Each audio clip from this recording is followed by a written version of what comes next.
waaqa keenya borii boriiti.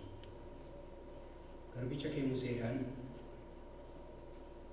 namni buddeen duwwaadhaan hin jiraatu jettee garbicha kee akkuma dubbachiifte sagalee waaqayyo waaqa jiraataatiin jiraata jettee dubbatte akka barsiifte sagaleen kee har'as jireenya keenya jireenya amantoota kanaa keessa jireenya amantoota kiristaanota biyya lafaarraa har'aa waa'ee kee shubbisan kadhatan galateeffatan keessaan sagaleen kee haa hojjetu. Waaqayyo buddeen nu gowwoomsee buddeen dukkaa buune sagalee kee sagalee waaqayyo isa ta'e waaqayyoon isa ta'e akka hin irraanfanneef hafuura keessa qulqulluudhaan si jaallachuu si sodaachuu si amanachuu nu barsiiseeti.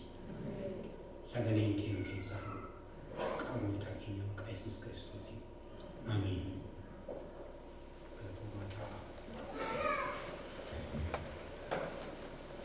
Iddoo baay'ee dhaqu keessaa sababii hojii adda addaatiif jireenya iddoo adda addaatti nageessaa.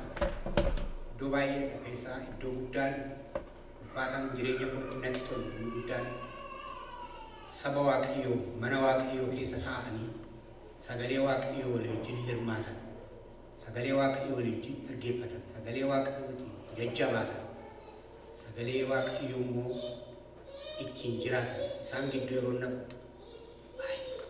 isin qabbaneeffatu. Kun isa tokkoffaan. Inni lammaffaan immoo mana waaqayyoo kana yeroo naqu horii kootiin waan baay'een bitadha. Wayyaa gaggaarii, sa'aatii, caammaa, makiinaa waan baay'een bitadha. Horiin argadhe. Horii koo kana keessaa immoo akka sagalee waaqayyootti mana waaqayyootti yeroo hiitan isin gammadu. Sagalee waaqayyootu jedhe. Sagalee waaqayyootu kottaa gara mana kootii jedhe. Labsi jiraataan nu labse. Sagalee waaqayyootu waan qabdan keessaa hiidhaa jedhee guutuu godhee immoo nu uume. Akkan waa kennuu dandeenyu ofirraa hafoo godhee nu uume. Maqaa waaqayyo waaqa jiraataa haa ulfaatu. Maqaa gooftaa keenya maqaa Yesuus Kiristoosii ammas nagaa hafuuraa isiniif dhiyeessaa. Kutaa silaa dubbii keenya gaarii godhanii nu dubbisan keessa nuyi bi'ee yeroo keessa fudhachuun barbaadu isumarra dhaabbadheen sagalee waaqayyoo walii wajjiniin hirmanna. Sagalee waaqayyoo walii wajjiniin hirmanna. Nagaan maqaa gooftaa keenya maqaa Yesuus Kiristoosiin isiniif haa ta'u. Gooftaan keenya Yesuus Kiristoos gararraa kutaa kanatti haasa'aa dhufe, barsiisaa dhufe. Barsiisaa Rabbii ittiin jedhu yeroo sana har'as yaa Rabbii yaa barsiisaa ittiin jetti waldaan kiristaanaa. Barsiisaa dhufe. Barsiisa isaa gara oliitti inni barsiisaa dhufe keessaa inni guddaan gara koo kan dhufu dubbii koos kan dhaggeeffatu akka nama mana isaa hundee gadi fageessee dhagaarratti ijaarrateeti jedha. Gara koo kan dhufu dubbii koo kan dhaga'u akka nama mana isaa gadi fageessee dhagaarratti ijaarrateeti jedha. Amantootaanii injiinaroota amantiiti nuun jedha. Injiinera amantii. Amantiin keenya Kiristoos Yesuus irratti akka inni ijaarame. Ijaarsi kun immoo ijaarsa cimaa akka ta'e barsiisaa dhufe gooftaan Luqaasuma kana keessatti. Humna biyya lafaa kana keessaa sooressonni humna qabna jedhu. Mootonni humna qabna jedhu. Namooti humnaan beekaman ciccimoon ka'anii humna qabna jedhu. Beektonni guddaanis humna qabna jedhu. Waan baay'ees to'annaa isaanii jala oolchaniiru. To'annaa namaa ol kan ta'e, to'annaa nama hundumaatti ol kan ta'e, biyya lafaa kana immoo kan raasu takka takka ka'eetu sooressota, beektota, mootota, ogeeyyii naasisa. Humna keenya ol ta'e kun humna keenya ol ta'e. Waaqayyo humna isaa agarsiisuudhaaf yeroo inni kana godhatu agarra. Humna namaati ol kan ta'e, humna waaqayyootiin kan to'atamu yeroo yerootti waaqayyo yeroo bishaan lafa keessaa boqqee biyya lafaadhaan to'annaa beektotaa moototaatiin ol kan ta'e yeroo ibiddi ka'e biyya lafaa kana sodaachisu yeroo tochiin lafaa ka'e biyya lafaa kana sodaachisu yeroo volkaanoon ka'e biyya lafaa kana sodaachisu warri waan hundumaa to'annaa keenya jala galchineerra jedhanii boonan of ilaaluu jalqabu. Galanni Waaqayyoof haa ta'u. Rakkina uumuu isaatiif miti. Akka takka Waaqayyo waan humna namaatiin ol ta'e yeroo inni namatti agarsiisu baay'isee garaan koo namni akka garaan isaa gara Waaqayyootti deebi'utu na yaachisa. Bara Maarkis Leenistii bara durii keessaa Maarkis Leenistii qajeelchi keenya mammariyachiin Maarkis Leenistii noo jedhanii nuuf okkorsiisaa okkoraa turre akka jennee akka jedhaan jennaan jedhaa turre. Kana malee waan tokko hin jiru jennaan ishee mootii kun jennee waan goonu qabnu. Kanaaf ammatuma jedhu bara sana keessa hundi keessan akka beektan baruma sana keessa baruma Maarkis Leenii keessa beelli guddaa caamsa guddaa tokko immoo qabu. Mootonni waan godhan waldhaalan gargaarsas bakkeedhaa kadhatan waan baay'ee godhan. Kana booddee immoo akkan nuun jedhan warra waldaa kiristaanaa deddeebitu warra Waaqayyo jira jettu. Beesni immoo Waaqayyo keessa kadhaan nuun jedhan ameen gooftolii koo jennee Waaqayyo keenya kadhachuu jalqabnee Waaqayyo beela sanarraa caamsaa sanarraa rakkina sanarraa saba keenya oolche.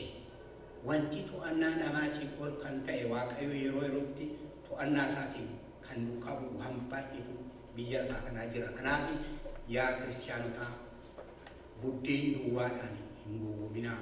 Teknooloojii biyya lafaa kana duwwaadhaan hin gowwoominaa. Warri biyya lafaa irraa waan guddaa hojjetan kun waan haaraan hojjenne Waaqayyotu hojjedhaa jedhe. Babbareechaa qaqqajeelchaa keessa jiraadhaa jedhee macaafa Musee keessatti itti hime. Isuma muka soomnee moo jajuutti kaane anatu kana soofne jennee akka jedhenne isuma dhagaa soomnee anatu kana jedhu jechuutti immoo baane inni jalqabuma dubbate biyya lafaa kana nama uumee biyya lafaa kana keessatti biyya lafaa uumee qaqqajeelchaa babbareechaa xiyyaara hojjedhaa makiinaa hojjedhaa muka soofaa mana akkasii ijaaraa caamaa beettii keedhaa warqee beettii keedhaa boonni moo maal jedhan anumatu hojjete miti isa jalqaba sagalee isaatiin isa jalqaba isaatiin biyya lafaa kana qaqqajeelchaatii babbareechaatii gaarii godhaa keessa jiraadhaa. Galanni Waaqayyoof haa ta'u.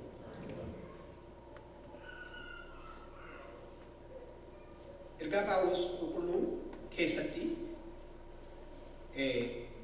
sagaleen Waaqayyoo dubbiin gooftichaa garuu hafee bara baraan hin jiraatu jedheetu sagalee Waaqayyoo cimsee dubbata. Dubbiin gooftichaa bara baraan hafee hin jiraatu jedheetu isaa sagalee Waaqayyoo bara baraan akka jiraatu inni jalqaba Musee keessaan dubbate har'as akka dubbachuutti jirutu sagalee Waaqayyoo yeroo inni nutti dubbatu agarra.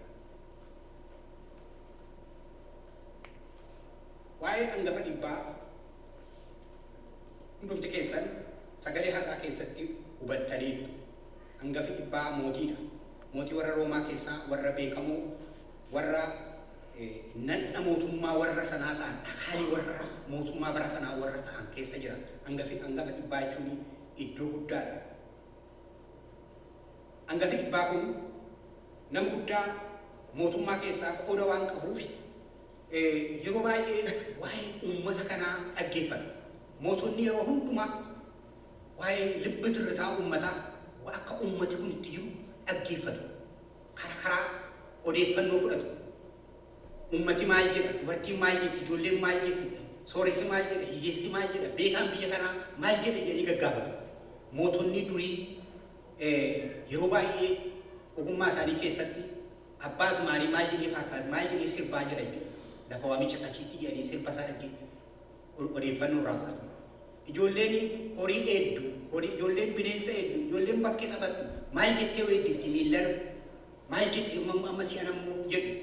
Namooti hin geeramu geerarsa gaggaarii waan namoota keessatti bu'uura gaarii uumee onnee namatti godhu geeramu. Maal jedhee geeraru uummati amma si'an jedhanii gaafatu. Kana booddee ergaa jecha uummataa kana waan namni kun dubbatu dhuga dhagaanii maaliif akka jedhe jedhanii malatti malu. Kana malees immoo yeroo hundumaa waan uummati jedhu dhaggeeffatu. Kanaaf horii guddaan keessatti warra biyya hacuucu warra biyya gideessu horiin isaanii inni guddaan sekiuritiitti uuma. Dafnii irratti lafa dha'anii hidhanii ajjeesanii garafanii ofirraa deebisuudhaan yeroo namni waa gungumu mootummaa inni qajeeltoon immoo innis oduu kana hin fudhata oduu kana fudhatee ummati kun maal barbaada jedhu kana booddee waan ummati kun barbaadu dafee fedhii ummata kanaa raawwata inni mootummaa gaariidhaa hin turas aangoorra mootummoonni hamoon immoo waan ummati jedhu kana yoo dhagaan natti dhufuudhaaf ka'u jedhee qabii gara fi qabii hidhi qabii balleessi biyyaa jedhee hojjetu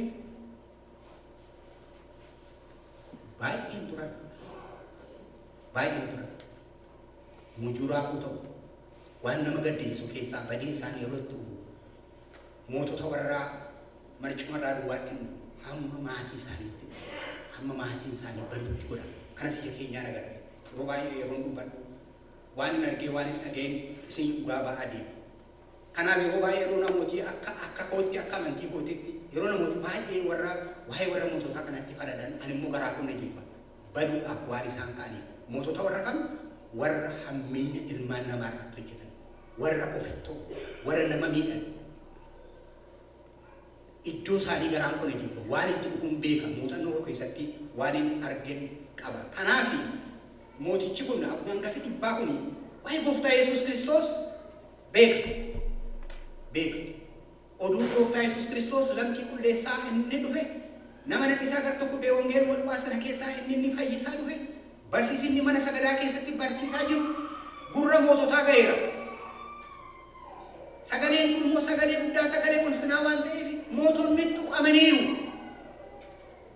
sagaleen waaqayyoo hundumaa tuqa waaqayyoo tokkicha ilma isaa hamma kennutti biyya lafaa jaallateera inni jedhu sagalee waaqayyoo kun warra Kiristoositti amananis warra Kiristoositti hin amananis hin tuqa itti bu'a kanaaf mootiin kun isa Yesuus Kiristoos barsiisaa dhufe sagalee isaa sagalee rabbii kana ittiin tuqameera kanaaf naaqonsaa yeroo dhukkubsatutti fallisaa gara abbaa sagalee guddaa gara isa fayyisuutti jiru gara mootii ilma waaqayyoo isa ta'e gara isa sagalee isaa nama fayyisu loogos sagalee waaqayyoo qabatee is dhufe gara Yesuus Kiristoos ilaaluutti jalqabe waa'ee hojjetaasaa nama keessanii fi garaan keessanii hin dhiigamu har'a yeroo namni dhukkubuu hakiimiitti iyyinaa maaliitti iyyinaa jedha hakiimiyyuu wal'aana yoo hakiimiin nama wal'aanayyuu kan akka wal'aansa firaa hin jiru kan akka dhukkuba gaafachuu firaa hin jiru kan akka deddeebi'anii nama ilaaluu firaa hin jiru kanaaf gooftaan keenya Yesuus Kiristoos dhuma biyya lafaatti yeroo biyyi lafaa raawwatutti yeroo isaan fuula isaa duratti dhiyaatanii jedhan gaaffii akkasii dhiyaate wangeela Maatiyoos keessatti dhukkubsadheen ture na gaafatteettaa beela'een ture beela na baafteettaa jedhee dhukkubsadheen ture na gaafatteettaa jedhee qoricha naa laatteettaa abbaa qorichaa naa ergiteettaa hin jenne dhukkubsadheen ture na gaafatteettaa nama dhukkubu gaafachuun keessatti namni ofii yeroo dhukkubu baay'een keessan beektu namni ofii yeroo dhukkubu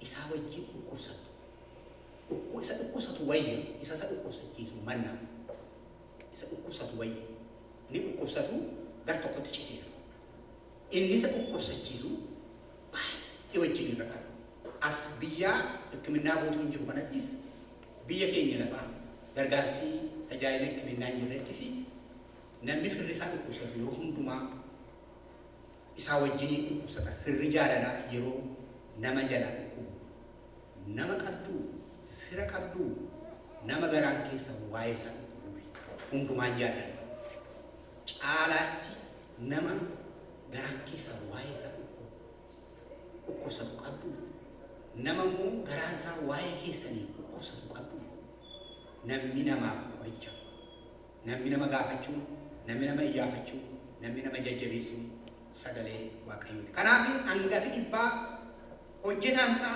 amanamaan kun yeroo dhukkubsatutti baay'ee falaa tureeta bara sana keessa abbootiin qorichaa baay'ee ture waan baay'ee faleera mootiidha horiis qaba waan baay'ee falaa ture falli inni dhumaa abbaa qorichaa gooftaa Yesuus Kiristoositti iyyachuu ta'e kana yaadate hafuurri qulqulluun hafuurri waaqayyoo isa ibse. Kanaaf gurguddoota biyyaa maanguddoota Israa'el dhaqaatii itti naa himaa. Dhaqaatii akka nuti naa fayyisu itti naa himaa jedhee gooftaa Yesuus Kiristoos ergate. Maanguddoonni sunis gara gooftaa yeroo dhaqanitti sagalee bareedaa sagalee hammoonaatti barbaachisu gooftaatti dubbatan. Namichi kun nama gaariidha jedhani. Yooyyuu gartuu warra biyya bulchuu warra Roomaa yoo ta'e iyyuu nu jaallata. Waldaa keenya nu ijaara. Hojii waaqayyoo hin jaallata jedhanii itti himan. Yesuus Kiristoos waldaa kiristaanaa hin jaallata. Yesuus Kiristoos tokkummaa keessan kana hin jaallata. Yesuus Kiristoos barinni biyya lafaa keessa ture waggaa yartuu waan ta'eef walitti qabaman yeroo sana namni yeroo isaan ta'anii dubbii isaa isa jiraataa sagalee isaa isa jiraataa kanaan nama soomuudhaaf lafa namnitti walitti qabamu hin jaallata. Kanaaf yeroo hundumaa mana sagadaadha qabu gooftaa Yesuus Kiristoos. Warra mana sagadaadha ijaaru warra mana sagadaadha kan yeroo sanaa kaasee hamma ammaatti hin jaallata. Kanaaf hangafi dhibbaa nama waldaa kiristaanaa ijaareedha. Lallaba gooroo darbee keessatti mootiin tokko biyya mandiitti ka'ee waldaa kiristaanaa jajjabeessee isiniin jedhe. Waldaan mandii sun achi kaatee wangeela facaaftee misiyoonii cimaa taateen isiniin jedhe. Bulchiisa bara sana biyya sana geggeessaa ture abbaa wangeelaa nama wangeela fudhatee dhufee faallaa isaa har'a immoo kan inni isinitti himu lafa itti dhaladhee guddadheetti immoo mootiin lafa itti dhaladhee guddadhee immoo wangeela ari'ata. Kanaaf qees gidaadhaan dhufnaan maal hojii dhuftan jennaan sagalee waaqayyoo isiniif hinne jennaan nu sagalee waaqayyoo iyyuu qabna hojjetaa kootti darbitanii waan hin taa'etti dubbatanaa jedhee qees gidaadhaa ariinaan qees gidaadhaan macaafa qulqulluu biyya sana keessatti hidhanii gara Dambiilootti ol deebi'an. Namichi kun mootiin yeroo sanaa sun maqaa isaan dha'u waldaa kiristaanaa hacuucaa ture. Namooti qonnaadhaa fi mana sibuu leeqaa qallame gara sana yeroo dhufan yoo isaan Kiristoosiin ganan malee lafa qonnaa sirriiyyuu hin kennuuf ture. Lafa qonnaa miti waldaa kiristaanaa qaabuu miti iddoo awwaalaa eebbifannaa kan kiristaanaa jennaan iddoo awwaalaa biyya kootti hin eebbiftan jennaan kan nyaatumaa inaa qumburii kan jedhamu reeffasaa sa'atii 8 baatanii gaara arbaatii bataskaara Sillaasee hidhatanii awwaalan lafatti awwaalan dhabanii kiristaana lafa koorratti kiristaaniin awwaalan. Goboon sun ammayyuu darbee jira isatti maxxanniisa. Waldaan kiristaanaa akkasiin hacuucamtu godhe akkasiin daftee kaatee ifa wangeela uummatatti labsine godhe. Garuu yeroo isaa gaheetti wangeelli cabsee gale karaa waldaa kiristaanaa warra wangeelaa makkaa Yesuus cabsee gale. Isaan immoo hin dadhaban. Kanaaf sagalee waaqayyoo jecha akeekii waaqayyoo karaatti namne garuu karaatti hacuucameera. Kanaaf mootonni gurguddoonni yeroo isaan waaqayyoo irratti ka'an takka wangeelii hin hacuucama. Hojii koo keessatti ana deema. Yeroo isaan wangeelaan morman akka wangeelli naannoo sanatti lallabamne akka waldaan kiristaanaa naannoo sanatti dhaabamne yeroo isaan ka'anii burrifamanii fokkoranii eekaman foon uffannaa sodaannaa maaloo mootii koo jennee kadhanna. Kadhaa guddaadhaan waldaa dhaabu. Kanaaf yeroo geggeessitoonni biyyaa cimoon waldaa kiristaanaatti ka'an waldaan kiristaanaa hin hacuucamne. Waan isin garuu hin badu akeekii waaqayyoo fiixaan hin ba'u. Kanaaf hangafi dhibbaa kuni mana sagadaa ijaare jedhama. Manni sagadaa hangafi dhibbaa dubbii waaqayyoo jaallachuunsaa sagalee waaqayyoo jaallachuunsaa baay'ee yeroo sanatti saba sana akka gargaare agarra. Kanaaf dhaqanii itti himnaaneef maal jedhee itti hima? Inni mana koo dhufuun isaaf hin ta'u. Gaardiffoo mana kootii fincoo mana kootii ejjechuuf isaaf hin ta'u. Inni qulqulluudha. Inni fayyisaadha. Inni beekaadha. Inni rabbiidha. Inni masiidha. Inni ilma waaqayyooti. Ani immoo cuubbamaadha. Achuma taa'ii sagalee keloobosinaa itti jedhe. Kanaaf gooftaa Yesuus Kiristoos jecha isaa kanatti baay'ee dinqifateeronni amantiin akkasii Israa'el keessa hin jiru jedhe. Israa'el hundi keessan akka beektan Israa'el Yaaqoobiin waaqayyo yeroo maqaa isaa jijjiire maqaan kee Israa'el. Israa'el saba waaqayyo. Israa'el waldaa kiristaanaa. Israa'el kakuu har'aa lubbuun kootiif lubbuun keessan iddoo kanatti walitti qabamne kan jiru Israa'el kakuu haaraa. Yesus Kristus kan jaallatu Yesus Kristus kan gidduu argamu Yesus Kristus sagalee isaatiin kan isee qulqulleessee kan isee jajjabeessu kanaaf amantiin akkasii Israa'el keessatti hin argamu namooti baay'een utuu amantii kiristaanaa jaallatanii utuu hojii waldaa kiristaanaa jaallatanii yeroo isaan nama sodaatanii yeroo isaan saba sodaatanii booddee taban yeroo baay'eetu jira kanaaf warri wangeela lallabaa turre biyya warra mootummaan dukkanaatti haguugee jiru keessatti wanti nu nama keessatti agarru yeroo baay'ee eessuma isaanii dubbii isaanii fira isaanii hin sodaatu waldaa dhufu dhaala sodaatu bu'aa adda addaa sodaatu namni guddaa waan ta'aniif garuu waldaa kiristaanaa immoo hin jaallatu iddoo tokkotti biyya baay'isanii warri waldaa kiristoositti warri namaniin yeroo naqee iddoo sanatti waldaa ijaaruudhaaf ka'u lafaa fi muka itti waldaa kiristaanaa ijaaran nama naannoo sana biyya bushitu muu kenne garaan isaa waldaa kiristaanaa hin jaallata waldaa kiristaanaa hin jaallata maaliif gara waldaan dhuftu immoo yeroo nan jedhu firri koo har'a mana natti bu'u har'a biyyaa na ari'u lafan turetti yeroo namoota tokkotti wangeela lallabnee gara Kiristoos akka isaan dhufan yeroo goonu mana itti bubuutu jira biyya keenya sa'a dabaree sa'aatisuu keessaa baasuutu jira lammii keessaa ari'achuutu jira yoo ni dhukkube biyya keenya makiinaan akka danaan jiru wal baatanii gara mana qorichaatti wal geessu baatanii mana qorichaatti geessuun hin jiru nama amane yoo ni du'e akka isaanitti awwaalamanii fi akka waldaan kiristaanaa natti awwaaltu adda akka sanatti hin awwaallu reeffa keeyyuu hin baannu gaarii lafa lixa yeroo wal'aada namooti utuu garaan isaanii Kiristoosiin jaallatu utuu Kiristoositti amananii namaa jedhanii warri Kiristoosiin ganan jiru namaa jedhanii qabeenyaa jedhanii taayitaa jedhanii horii adda addaati jedhanii warri Kiristoositti guddatanii gooftaa Yesuus Kiristoositti kan jaallatamtan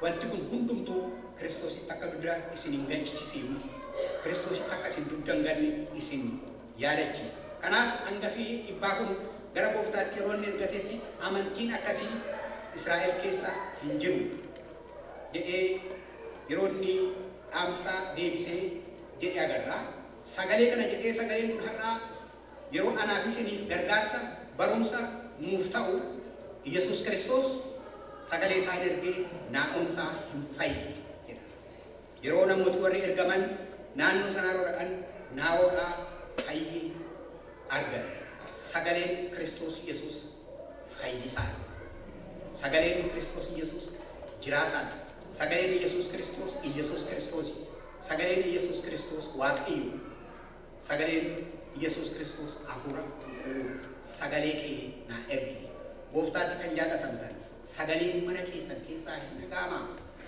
sagaleen macaafa qulqulluu sagaleen kadhataa sagaleen jecha dubbii waaqayyoo jecha kakuu moofaa jecha kakuu haaraa sagaleen ergamootaa sagaleen abbootii wangeelaa hin dhaga'amaa sagaleen kun mana keessan keessaa haa dhaga'amu sagaleen kun humna qaba humna sagalee kanaan isinitti himu jireenya koo keessatti biyya Asoosaatti waldaan kiristaanaa Makkaana Yesuus nu ergitee wangeelatti lallabaa ture wangeela biyya sanatti lallabuun cimaadha hamma deeggada dargiin kufetti waldaan kiristaanaa magaalaa Asoosaan dhaabbanne kanaa waldaan kiristaanaa nu ergitee beekiidhaa adeemsa guyyaa 3 adeemnee mana nama dhuunfaatti mana baraan baras nagaasaa gichilleetti amantoota warra mana si dhufan warra beekiidhaa dhaqanii Asoosaadha dhimma adda addaa qaban ijoollee isaanii cuubnee kennaa qulqulluu mana namaatti kennaa ture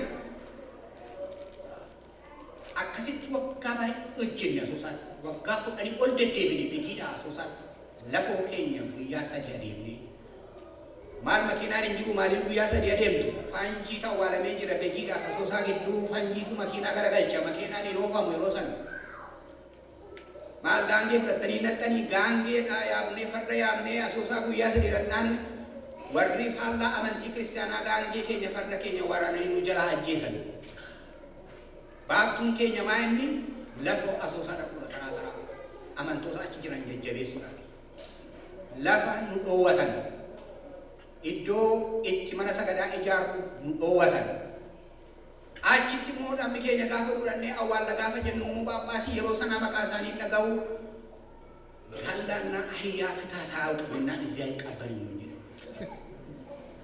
Ballaga harree shaamaa bin jedhame iddoo baala isin ilaalu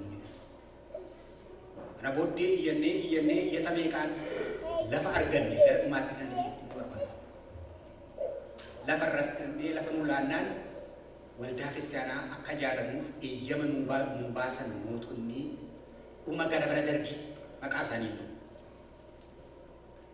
lafa nu laannaan lafa kana irratti waldaa kiristaanaa ijaarrachuu jalqabne jaarrannee xumurreeduma keessatti sagaduu jalqabne nu har'a waldaa kiristaanaa sana keessatti cuuphaa qulqulluudhaaf kennaa qulqulluu jalqabne yeroo jalqabaatiif bara akka lakkoofsa Itoophiyaatti bara 1983 har'uma waldaa ijaarrannee har'a waldaa mana baarii akkuma isaatti seera sagadaa jalqabnee adeemaa jirra.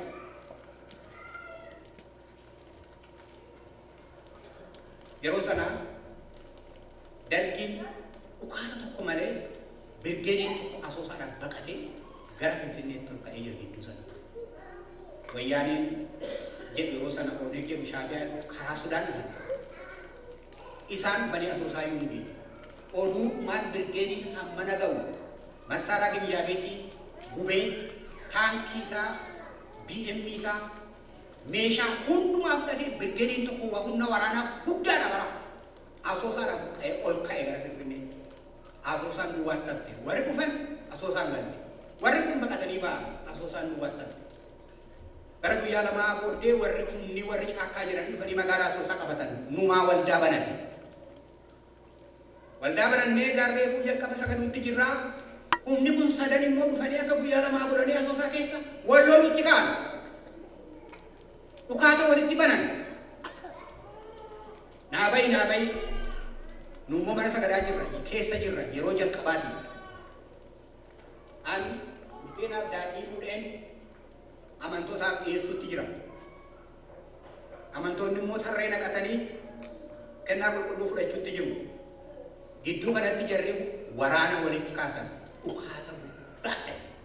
Automaatik masaaraan yeroo inni dhukkoo baay'een keessa hin dhageenye baay'een keessa illee adda waraanaa kan tuqtanii bakka keessa jirtu. Lafa kanatti tocho'e. Nummoo waldaa keessa jirra kennaa qulqulluu fudhataa jiru. Qeesiin buddeenaaf daadhii baatee jaajaa amantoonni tarree naqatanii fudhachuutti ka'anii ijaaje. Isa dhukaati ka'ee utuma jajjabaannu utuma wal jajjabeessinu umarratti darbatamaanii rasaasaa dhufee qorqorroo baay'ee tokko lafa qeesiin ijaajee kennaa qulqulluu kaasurraa kaase bakkeetti hafe qeesii. Namooti kun attam ta'u qeesichi inni kana baasee ijaajjus attama ta'u uummati kun attama ta'u seexanii yeroo sana hasaasaa ta'u eeggamti seexanii uummata kana kunoo fiddee mana kana keessatti walitti qabdee boombii tokkittiidhaan uummata kana fixuudhaaf waan ta'e jetti seexanii teessee humni Kiristoos Yesuus sagalee Waaqayyoo ani jira hin buutanii saanjiin isin rukutu xiitiin isin rukutu jabaadhaa hin jedhu. Garuu raafamnee irraa foonni dadhabaadha. Akka daraaraa margaati jedha.